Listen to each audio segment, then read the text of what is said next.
The title for my presentation, or the notion of a side effect of living, comes from a conversation with a friend of mine who is a sports doctor. And we had this conversation, it was about 10 years ago when I was doing my PhD. And he said in his line of work, sometimes diagnosing somebody, one of his athletes, with osteoarthritis was the same as telling them they had cancer. Their reaction was absolutely huge. It was, you talk about fear and uncontrolled fear. It was this sense of uncontrolled fear. And one of the things that James used to say was to his patients, osteoarthritis is not a big scary thing. It is just a side effect of living, or a side effect of life. And I always like that. And you'll see why I really like that as you see a few more photos that come up with me. Too far. Let's start here. So in Te Reo culture, or Te Reo Māori culture, you can never start a talk or a conversation without introducing yourself. And it's quite a formal process that you would normally do it. I thought I'd make it a little bit more informal and just do it with some pictures because it's much nicer. I'll also move around because the poll's driving me crazy and I want to be able to see all of you, so I will keep moving. So the first thing that's really important to do is to introduce my family. So this is, on the left is my wife and my two daughters. I now have two teenage daughters, so that is why I'm in Poland on the other side of the world, because I'm escaping them. Years ago, I used to love doing adventure racing, and it's like, I was explaining to Mateus, it's like a Ironman but off-road, so with mountain biking and kayaking. And when my kids came along, I didn't get to do that anymore. And this year, my eldest daughter has started trail running, or running through the mountains. And so this is the very first race we did together earlier this year. It was 11 kilometres long. She was a bit worried about finishing it. It was the first time. This is 5 kilometres into the race. About 2 minutes after this photo was taken, we hit a big hill. She turned around to me and said, "Dad, I'll see you at the end." And she was gone. She texted me this morning. She's just done a 55-kilometre trail run over the last 3 days, and she finished it, and she said, "It was awesome. We're going to do another one next year, Dad." She can do another one next year. My love for the outdoors is actually why I'm here. So when I arrived in Kiel earlier this year to do a visit, I met this handsome man that you might recognise down the back, and he picked me up off the train and he said, "Pub or mountains?" And I said, "Mountains." And while we were going for a walk in the hills, he told me about, he said, this crazy friend of mine who's a physio in Poland, he does this awesome event. I think you should meet him and I think you should come. And that was 6 months ago, and here I am now. My other hobby, which I absolutely love, is music. I taught myself to play guitar when I was 11, and at 12, I joined my first band, and I've been in bands ever since. This is half of the band, and normally we pay parties. This was a wedding, so this was a bit more serious. If I win the lottery when I get home, I will quit physiotherapy and I'll be a musician because it's a lot more fun. And now, why I'm really here today is because of my day job. So I have 2 roles at the university. One is an associate professor in physiotherapy, and the other is the head of postgraduate studies for clinical sciences. So I have oversight of all of the health training at AUT in Auckland, and we're the biggest trainer of health professionals in New Zealand. So it keeps me very, very busy. In my spare time, I like to do osteoarthritis research. And I always say I have 2 days a week to do research, and it's Saturday and Sunday. Sadly, my wife agrees sometimes. And mostly my research is driven out of frustration. So this was an article we wrote probably about 3 years ago in the New Zealand GP journal. And it was just pure frustration. I've been studying osteoarthritis or researching osteoarthritis for about 17 or 18 years. I know how to treat people with osteoarthritis, but we have a broken system in New Zealand that doesn't let it happen. And so my work is very much out of this frustration. And some of the stuff you'll hear today, again, comes from this frustration in other parts of the system. It's a really big problem in our country. These numbers probably don't make sense, but if you translate them to Poland, times those numbers by 4, and it probably works out to the cost in your currency, times those numbers by 8, and it works out to the number of people with osteoarthritis. And I think 10% now is accepted as too low. In New Zealand, it's about 1 in 8 people have osteoarthritis. So massive, massive problem. A few things I want to try and get over the line in today, and it's very much going to be a whistle-stop tour. The notion that osteoarthritis isn't just a disease for old people, and I will keep saying that over and over again, not just because I don't think I'm an old person, but because I think we don't focus on the right people at the right time. I'll touch on what a lifespan approach to osteoarthritis might look like, or could look like, or should look like. We'll touch very briefly on high-value care, and I'm sure that's going to cause some arguments, but we can save that for dinner tonight.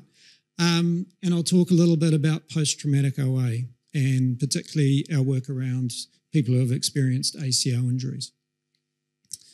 So this notion that it is not just an old person's disease, again, another frustrating moment that led to me writing another article was when I was talking to many of my colleagues, physiotherapists in New Zealand, and they were continuing these myths around the disease. And our first speaker spoke about myths that we can't get rid of.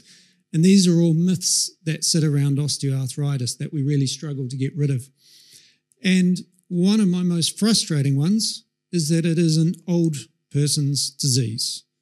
And so this picture on the right comes from one of the resources we created and published earlier this year for patients that we use in the New Zealand health system. And we keep saying the same thing. We keep saying the same thing about it not being an old person's disease. This is the other reason why I don't think it's an old person's disease. I know I'm now 46. I don't think 46 is old. I won't talk you through all of my stupid injuries. I played rugby for about 10 years. I've broken all sorts of things, and anyway. But my first major injury was a dislocated shoulder, and that was when I was 16. Matthias and I were comparing notes of dislocated shoulders. And when I was 20, I had surgery, and the surgeon said to me, Stu said to me, look, 10 years' time, you're going to have osteoarthritis in your shoulder. And I smiled and nodded and went, that's 10 years' time's problem. I'll worry about it when I'm old, because I thought 30 was old. 5 years later, I was training for the Auckland Marathon. I overtrained. It was stupid. It was my fault. I had really bad pain in my left foot. I went to see one of the other sports doctors I knew. I thought I had a stress fracture. I'd self-diagnosed, as all good physios do. And Graham put the x-ray up and he said, I can see your problem. He said, you have moderate to severe osteoarthritis in your right big toe. And I sort of looked at him and he went, oh, it's your left foot that hurts, isn't it? I went, yes. He went, oh, don't worry about that. So 20 years ago, I was diagnosed with osteoarthritis. 20 years later, I don't have pain in my right foot. And yet I was told I had severe osteoarthritis. So effectively, I was diagnosed at 25. I imagine most people don't think 25 is old, and they don't think 25 is the age you think about people with osteoarthritis. We'll come back to that age. So I've had lots of joint problems over the years, and when you think about age, it is only one of the risk factors. It's really important that you think about the other risk factors. So these probably aren't even all of them. I would love to have sleep or bad sleep as a risk factor for systemic inflammatory issues. But when I put myself on this list, with the exception of being female, I tick all of those boxes. None of my uncles can run beyond the age of 40. Their knees get too sore. I've already shown you some of the joint injuries that I've had. That's not all of them. I am getting older, but I still don't think I'm old at this stage. I'm a little bit overweight. I know 25.5 BMI is not obese, but there's things I could do better. I'm an academic. I spend most of my day sitting on my backside. So I'm not physically active, and I would argue my diet these days contributes to my systemic inflammatory behaviours that I have in my system. So there's lots of risk factors that need to be considered when you're thinking about these things. This is probably the best article my most favourite article that I've read this year. So this is a Canadian study where they did a survey of a little bit under 2,000 people. They had no other arthritic conditions. So these aren't people with ankylosing spondylitis or rheumatoid arthritis or something like that that's triggered their OA. They've only got OA. So as you can see there, over half of these people are under 65. Most of them were 50 when they were diagnosed with osteoarthritis, and a third of them were diagnosed before they were 45. So like me, they were diagnosed young. So I think this notion of it being an old person's disease, I think we can completely throw it out now. So the next thing we want to think about, and I'll do this very briefly because I could spend a whole day talking about lifespan approach, is this notion of considering osteoarthritis across the ages. So I don't know what it's like in Poland, but in New Zealand, we pretty much only focus on rehabilitation here for osteoarthritis. We don't think about any of the other, and we don't fund any of the other situations. A few years ago, I got to meet one of the world's probably most famous osteoarthritis researchers, a guy called David Hunter from Sydney University. And I said, if you had $1 to spend, where would you spend it on osteoarthritis? Too far. He said, here. He said, if you spend the money keeping children fit, healthy, moving, at a good weight, you don't need to worry about the rest of the stuff. Well, you kind of do, but the burden long term is going to be way, way less. But in Australia and like in New Zealand, we spend very little money in this space. Arguably, we need to do everything. So we need to think about how we treat or manage children, how we manage people in their 20s and 30s, 40s and 50s, and so on and so forth. So not just being the ambulance, but thinking about how we can provide preventative care the whole way along. So that's a whistle-stop notion of lifespan approach, so in one slide, which is a bit tricky. High-value care, and this might upset a few people, but if you really want to put money in best practice care, there is only a few things that we know the money is proven over and over again to where it should be invested. And whether you look at the UK guidelines, European guidelines, Aussie guidelines, America, these are all the things they say. Good education, physical activity, weight management, surgery when it's needed. I'd like to challenge that a little bit, and I think we also need injury prevention in there.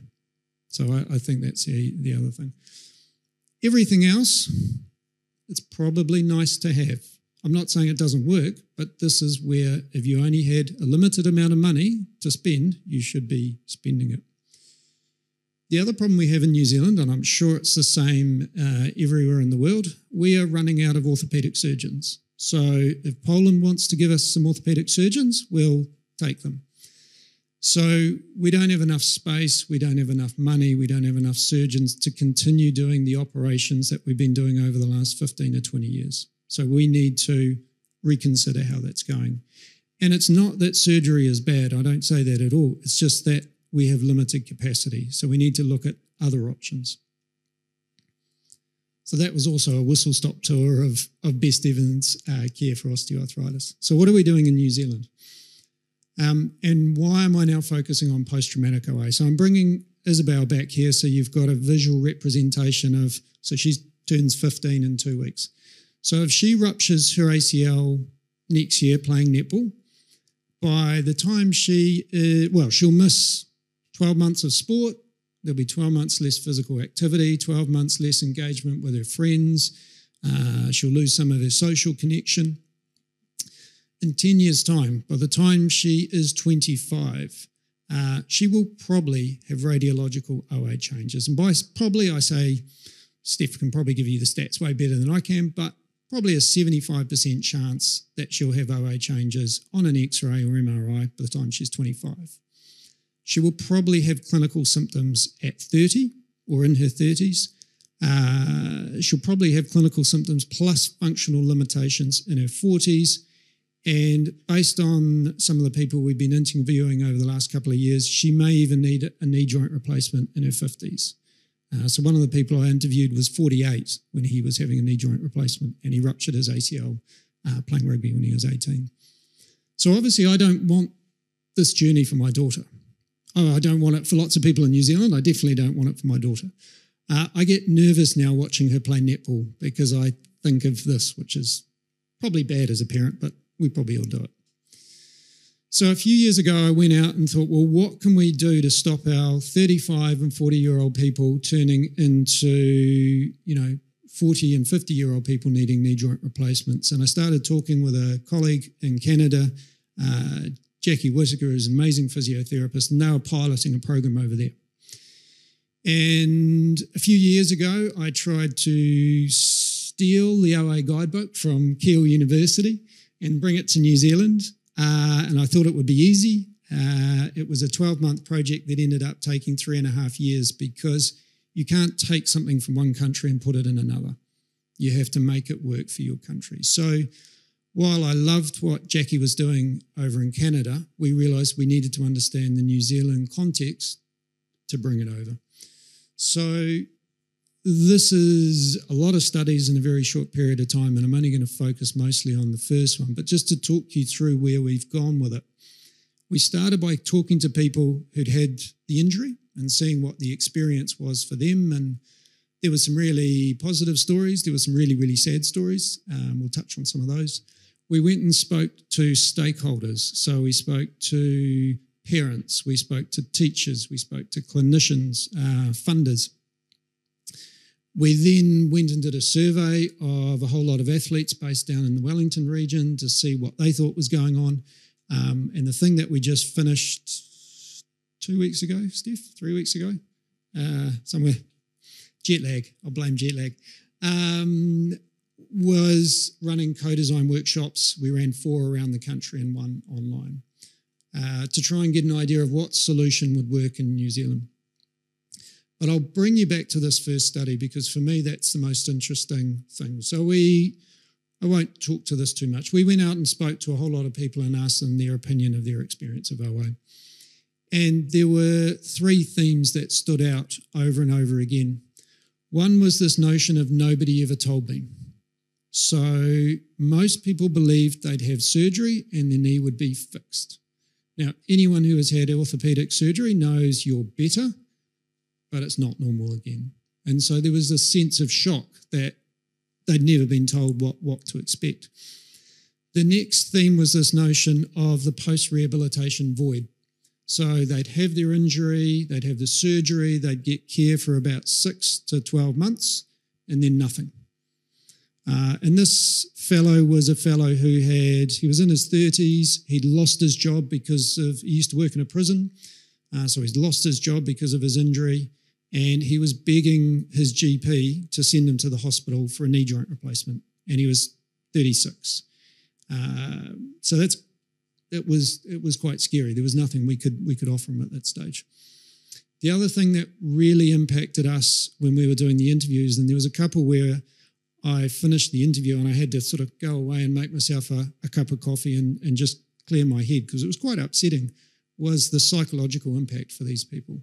They talked about anxiety, they talked about depression. One of them talked about losing connection with their family because they could no longer get to family events and things like that.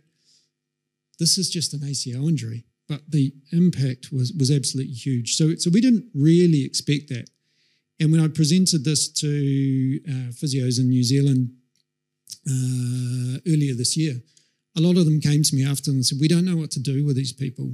We know there's a problem, but we don't feel qualified to treat the psychology. We're not psychologists. So that was really, really clear that was something we needed to do. So something that, we talk about as a relatively common musculoskeletal injury, the long-term impact was really, really huge. So where are we going with it now? Well, the survey data showed us lots of the same things we saw in the interviews. The talking to stakeholders, they explained we needed to demedicalise the care. So they said the medical care is only 20%. you need to think about how these people are going to keep working, how they're going to interact with their families, how they're going to pay their mortgage, how they're going to pay their rent. We need to think about bigger levels of support.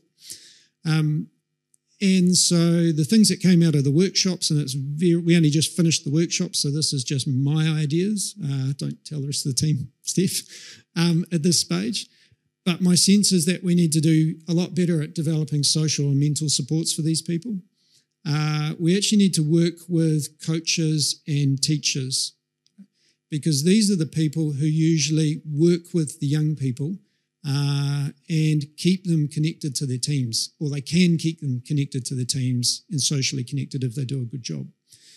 And the last thing that I think we're going to look at doing, and the challenge will be embedding this in the existing health system, is a multi-tiered approach to care delivery.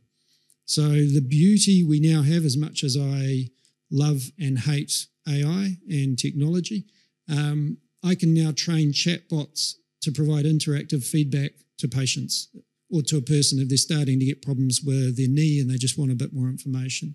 I can design a website that fits into the existing health system that can be queued and do push notifications to these people to get them to start thinking about their well-being. Let's say they're 35. It's been 10 years since they've had their injury. We can use the existing health systems and send them a nudge and see how they're getting on. And then if we really need to, we can use what Jackie is doing in Canada and provide short booster sessions of care to support these people, hopefully get them back up in their fitness, their engagement, so that they're not 50 needing a knee joint replacement. If they're 70 needing a knee joint replacement, fantastic. But if they're 50, that's not a good thing. So hopefully that's where we're going to head over the next 12 months. So hopefully I've convinced you that osteoarthritis is not an old person's disease. Happy with that? Yep, thank you, good. Think about these people over the lifespan. A surgeon I work with always talks about future me, future knee. And that's what he says to his patients. Think about your knee you want later. Hopefully I haven't been too controversial with what is high-value osteoarthritis care, and hopefully you've got a sense of the big opportunity we can have with working with people after ACL injuries to prevent long-term burden and long-term healthcare costs. A very, very quick plug to my team back in New Zealand, so I need to acknowledge them. And you might have seen some of the pictures come up, we've got animations and things like that as well. A bit of a plug for the resources that we've created. So these are a couple of the guidebooks that we have that are now being used in most of the hospitals in New Zealand. So this is a very exciting project. And if I do that, I think this might show you. We'll see. It might start turning and showing you the book. Have I made it work?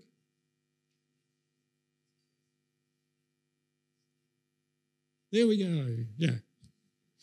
So I get more excited about creating these things with our design team than writing articles these days. So this is the fun stuff.